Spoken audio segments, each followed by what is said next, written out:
I'll continue this in the same cinematic, emotional storytelling style, but I'll also tighten the ending so it lands with impact rather than turning into a generic subscribe OUTRO. I had already chosen myself. That realization didn't arrive like lightning. It came quietly. Like something finally setting into place after years of being off balance. For so long, I thought being last in my family meant I had to earn my place through patience, through sacrifice, through silence. If I just did more, gave more, waited longer, eventually I'd move up in the ranking. But there was no ranking. Not really, only a pattern. And patterns don't change because you try harder inside them. They only change when you step out. The first time my phone rang after everything settled, I didn't feel that old reflex anymore. No tightening in my chest. No urgency. Just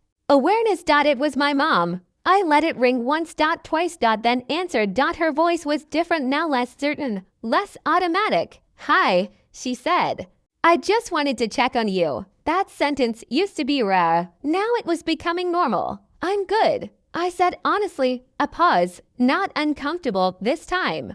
Just real. "We're still adjusting," she added. "I know," I said, and I meant it, because I wasn't outside the situation anymore. But I wasn't inside it the same way either. My sister texted later that week. Not a request, just, "Hey, I'm learning how to manage things without assuming you'll step in. It's harder than I thought." I read it twice. Then replied, "That's the point. No anger. No satisfaction.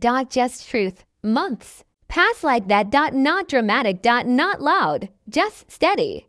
RECALIBRATION. They learned. I unlearned. They rebuilt. I expanded. And somewhere in that space between obligation and freedom, something unexpected grew. Respect. Not the performative kind, the quiet kind that shows up when people realize you are no longer available to be used as a backup plan. One evening, I stood by my apartment window in Seattle, city lights stretching out like a map of every version of my life I never chose. My phone buzzed again. This time it was my mom. "I'm proud of you," she wrote. No request after it. No hidden meaning. Just that. I stared at it longer than I expected to, because that version of my family, I used to think it didn't exist. I didn't reply right away. I didn't need to. For the first time, silence wasn't punishment. It was peace. And peace, I realized, was something I had never been given, so I had to build it myself. If there's one thing I learned, it's this: being last isn't your identity. It's just the place people assign you when you forget you can move, and the moment you do, everything rearranges itself around your absence, not because they lost you, but because you finally stopped disappearing.